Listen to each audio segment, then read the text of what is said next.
ഞാൻ വായിച്ചറിഞ്ഞോളം Olympics കൊണ്ടുവരുന്നില്ല. Olympics 2036 വരുമ്പോൾ അതിൻ്റെ ഒരു വേദി തിരുവനന്തപുരത്തും കൂടി കൊണ്ടുവരണം. ഫോർ എക്സാമ്പിൾ ഇപ്പം ഇന്ത്യ വെസ്റ്റ് ഇൻഡീസ് അല്ലെങ്കിൽ ഇന്ത്യ പാകിസ്ഥാൻ അല്ലെങ്കിൽ ഇന്ത്യ മറ്റൊരു രാജ്യവുമായിട്ട് ഒരു ക്രിക്കറ്റ് സീരീസ് ഉണ്ടെന്ന് വയ്ക്കുക. അപ്പം നമുക്ക് തിരുവനന്തപുരത്ത് ഒരു സ്റ്റേഡിയം ഉണ്ട്, ഒരു മത്സരം ഇവിടെ കൂടി കൊണ്ടുവന്നാൽ നല്ലതായിരിക്കും എന്ന് പറയുന്നവർ ഞാൻ മനസ്സിലാക്കിയിടത്തോളം ഒളിമ്പിക്സ് ഇന്ത്യയിൽ വരികയാണെങ്കിൽ അതിൻ്റെ ഒരു വേദി കേരളത്തിൽ തിരുവനന്തപുരത്തും കൊണ്ടുവരാൻ ശ്രമിക്കുന്ന പറഞ്ഞതായിട്ടാണ് ഞാൻ മനസ്സിലാക്കിയത്. തീർച്ചയായിട്ടും കൊണ്ടുവരണം എന്നാണ് പറയുന്നത്. കാരണം എന്നറിയോ, ഈ എന്തിനാണ് ഇങ്ങനെ കൊണ്ടുവരുന്നത് വെച്ചാൽ നമ്മുടെ ഇവിടെയുള്ള സ്പോർട്സിലോട്ട് വരാനുള്ള യുവാക്കൾക്ക് അല്ലെങ്കിൽ അടുത്തൊരു തലമുറയ്ക്ക് പ്രചോദനം നൽകണം. അപ്പോൾ സ്വാഭാവികമായിട്ടും അങ്ങനെ ഒരു പ്രകടനപത്രത്തിൽ പറഞ്ഞിട്ടുണ്ട്, ഒളിമ്പിക്സ് ഇന്ത്യക്ക് കിട്ടുകയാണെങ്കിൽ ഒരു വേദി കൊണ്ടുവരാൻ കഴിയുക തന്നെ ചെയ്യും. ചേട്ടാ ഒരു തികച്ചും പേഴ്സണൽ ആയിട്ടുള്ളൊരു ചോദ്യം ചോദിച്ചോട്ടെ. ചേട്ടാ രാഷ്ട്രീയത്തിലോട്ട് ഇറങ്ങിയ സമയത്ത് BJP പാർട്ടിയിലേക്ക് പോവാം അല്ലെങ്കിൽ BJP ചൂസ് ചെയ്യാനുള്ള ഒരു കാരണം എന്തായിരുന്നു? ഞാൻ ചെറുപ്രായം തൊട്ടേ RSSുമായി ബന്ധപ്പെട്ടൊരു വ്യക്തിയാണ്. 82 ആദ്യമായിട്ട് ശാഖയിൽ പോകുന്നത്. അതിനുശേഷം സ്വാഭാവികമായിട്ടും കോളേജിൽ പോകുമ്പോൾ ABVP ആണ്, അത് കഴിയുമ്പോൾ BJP ആണ്. അന്ന് ഇത്രയും ആൾബലമോ സാമ്പത്തിക ബലമോ ഒന്നും ഉള്ളതല്ല പാർട്ടി. അന്ന് അങ്ങനെ ഞാൻ ചിന്തിച്ചു, അങ്ങനെ വർക്ക് ചെയ്തു. അതിനുശേഷം സിനിമയിലും സീരിയലൊക്കെ വന്നപ്പോഴും ഞാൻ പാർട്ടി എവിടെ ഇലക്ഷൻ നടക്കുന്നോ അവിടെയൊക്കെ പോകും. ഇപ്പോൾ 2015 2020 ഞാൻ ഇവിടുത്തെ എല്ലാ സ്ഥാനാർത്ഥികൾക്ക് വേണ്ടി പ്രചരണത്തിന് പോകുമായിരുന്നു. അന്ന് ഇത്രയും മീഡിയയുടെ സ്ട്രെങ്ത് ഇല്ലാത്തതുകൊണ്ട് അറിയുന്നില്ലെന്നേ ഉള്ളൂ. അങ്ങനെ പ്രവർത്തിക്കുന്ന കണ്ടിട്ടാണ് 2021 പാർട്ടിയുടെ ക്ഷണം വന്നു, പാർട്ടിയിൽ ജോയിൻ ചെയ്യാൻ.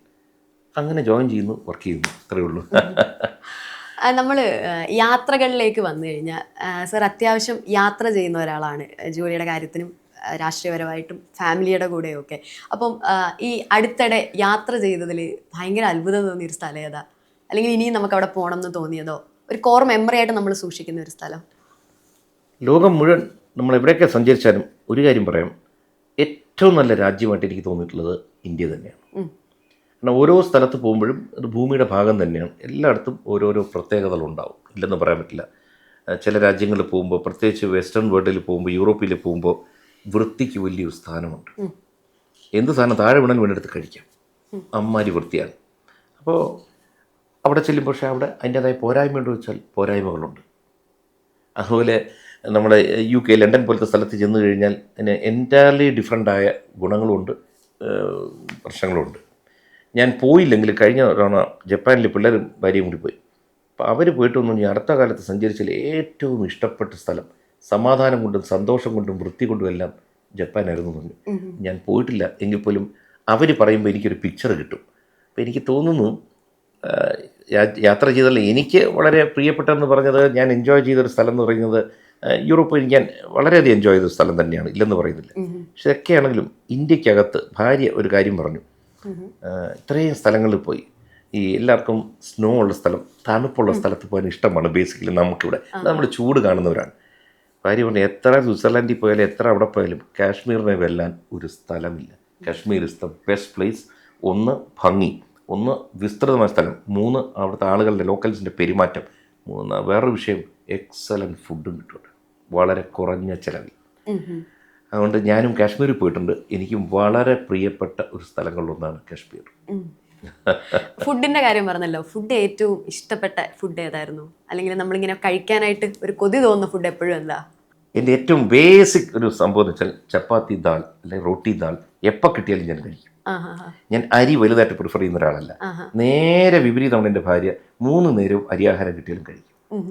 അഹാനയുടെ പ്രത്യേകത വെച്ചാൽ ഏത് രാജ്യത്ത് പോകുന്നു അവിടെ എന്ത് കിട്ടുന്നോ അതേ കഴിക്കും. അതിന് പകരം ഇഷാനി ഓസിയും ഇങ്ങനെ ഗൂഗിൾ അടിക്കും, ഇന്ത്യൻ റെസ്റ്റോറൻറ്റ്. ഞാൻ ഏതൊരു വ്ളോഗിൽ കണ്ടിട്ടുണ്ട്, അവർ കഞ്ഞി തപ്പി നടക്കുന്നത്. അവസാനം കുറെ അരി മാച്ചോടൊന്ന് വീട്ടിൽ തന്നെ പാചകം തുടങ്ങി. ലണ്ടനിൽ താമസിച്ച ഒരു രക്ഷയില്ല, അവർക്ക് ഒന്നും പറ്റുന്നില്ല. അതുകൊണ്ട് കുറച്ച് അച്ചാറും മാറ്റി ഇതും മാറ്റി ഇതായിരുന്നു തീറ്റി, കഞ്ഞി. അപ്പോൾ പുറത്തു പോയി ട്രൈ ചെയ്തതിൽ ചേട്ടന് ഇഷ്ടപ്പെട്ട ഒരു ഇത് ഫുഡ് ഹാബിറ്റ്സ് എന്താ? ഫുഡ് എന്തൊക്കെയാ? ഞാനും ഏകദേശം അഹാനയുടെ സ്വഭാവമാണ്. എവിടെ ചെല്ലുന്നോ അവിടെ എന്ത് കിട്ടുന്നോ അതങ്ങ് കഴിക്കും. അതാണ് എൻ്റെ ഓസി ഏതൊരു വീഡിയോക്കകത്ത് കോമഡി ആയിട്ട് പറഞ്ഞിട്ടുണ്ട്, എവിടെങ്കിലും ചെന്നിട്ട് എന്തെങ്കിലും ഒരു വലിയ പേര് പറഞ്ഞാൽ അമ്മ അത് കഴിക്കും, പക്ഷെ ഞങ്ങൾക്ക് അത് പറ്റത്തില്ല. അത് ഒരുപാട് കട്ട് വീഡിയോ, ഒരു കോമഡി പോലെ. അമ്മൂന് അവിടെ ചെന്ന് എന്താണെന്ന് പോലും അറിയണ്ട, അവിടെ ഇങ്ങനെ നോക്കും, ഒരു പിടിയും കിട്ടാത്ത സാധനവും വാങ്ങിച്ച് കഴിച്ചു കളയും. അവള് പക്ഷെ എൻജോയ് ചെയ്ത് ഭക്ഷണം കഴിക്കുന്ന ഒരാളാണ്. ടൈം എടുത്ത് നല്ല വൃത്തിയായിട്ട് കഴിക്കും. ഏത് ഭക്ഷണം കൊടുത്താലും ചെറുതിലേ അങ്ങനെയായിരുന്നു. അതേസമയം മറ്റു 3 പേരെന്ന് വെച്ചാൽ പച്ചക്കറി ഇഷ്ടമല്ല, പിന്നെ ശർക്കര, അതായത് പായസം കഴിച്ചിട്ടില്ലാത്ത 3 പേരുണ്ട് ഞങ്ങളുടെ വീട്ടിൽ. ഓസി, ഇഷാനി, ഹൻസിക. ഓസി ചെറുതിൽ എന്തോന്നോ വെച്ചപ്പോൾ ഇങ്ങനെ എന്തോ കാണിച്ചു കളഞ്ഞൊരു ആക്ഷൻ. അങ്ങനെ ഇഷാനി തൊട്ടില്ല. ഹൻസിക വളർന്നു വന്നപ്പോൾ ഇഷാനി എന്തോ കാണിച്ചു കൊടുത്തു. കഴിക്കലടാ എന്ന് പറഞ്ഞു. അവർ കഴിച്ചിട്ടേ ഇല്ല. അപ്പോൾ അതുപോലെ തന്നെ നമുക്കിപ്പം കണക്ട് ചെയ്യാൻ പറ്റും. അത് നിങ്ങളുടെ ഫാമിലിക്ക് കിട്ടുന്ന ഒരു അറ്റൻഷൻ എന്നല്ല, അതൊരു ബ്ലെസ്സിങ് ആണെന്ന് നമുക്ക് വേണമെങ്കിൽ പറയാം. അതായത് ഇപ്പോൾ ദുബായ് വ്ളോഗ്, എല്ലാവരും കൂടെ ദുബായിൽ പോയിട്ട് സിന്ധു ചേച്ചി ഇട്ടിട്ടുണ്ട് ദുബായ് വ്ളോഗ്, അഹാന ഇട്ടിട്ടുണ്ട്, ഇഷാനി ഇട്ടിട്ടുണ്ട്, ഹൻസിക്ക് ഇട്ടിട്ടുണ്ട്, ഇൻ മൈ ഐസ് എന്ന് പറഞ്ഞിട്ട്. അപ്പം ഒരു സ്ഥലം തന്നെ 4 പേര് കവർ ചെയ്യാണ്. ഈ 4നും വ്യൂ ഉണ്ട്, ഈ 4 കാണാനും ആൾക്കാരുണ്ട്. ഒരു സെയിം സ്ഥലമാണെന്ന് ഓർക്കണം.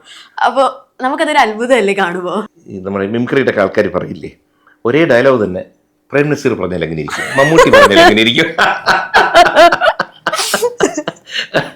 അപ്പോൾ ആൾക്കാർക്കും ഒരേ സംഭവമാണെങ്കിലും വ്യത്യസ്തമായിട്ട് ആൾക്കാർ പറയുമ്പോൾ അത് ഇഷ്ടപ്പെടുന്നുണ്ടാവാം.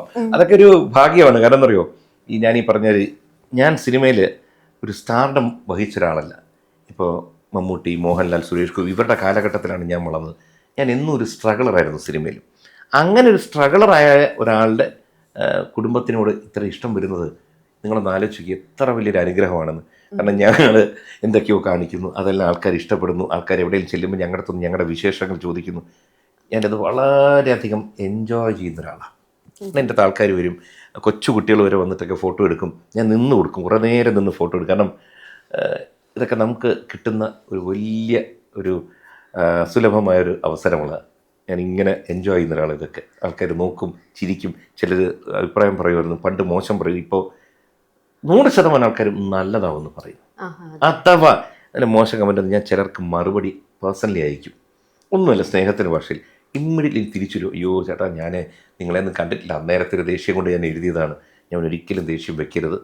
ദേഷ്യം നിങ്ങൾക്കാണ് നഷ്ടം വരുത്തുന്നത്. കാരണം എനിക്കിപ്പോൾ ശ്രീനിധിയിലത്തൊരു ദേഷ്യം വന്നാൽ ശ്രീനിധിയെ കാണാൻ കിട്ടുന്നില്ല, എന്തെങ്കിലും കൈ കിട്ടിയിട്ട് 2 കൊടുക്കണം എന്ന് പറഞ്ഞിരിക്കുമ്പോൾ ഒരു കത്തുന്ന കനൽക്കട്ട എടുത്ത് കൈ വെച്ചിരിക്കുന്ന പോലെ നിങ്ങളെ കാണുമ്പോഴേക്ക് എറിയാൻ പറ്റൂ. അത്ര നേരം എന്താ സംഭവിക്കുന്നത്, എൻ്റെ കയ്യെ പൊള്ളുന്നത്.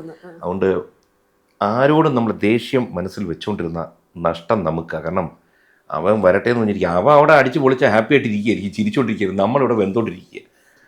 അതുകൊണ്ട് ഞാനിതെല്ലാം എൻജോയ് ചെയ്യുന്ന ഒരാളാണ്.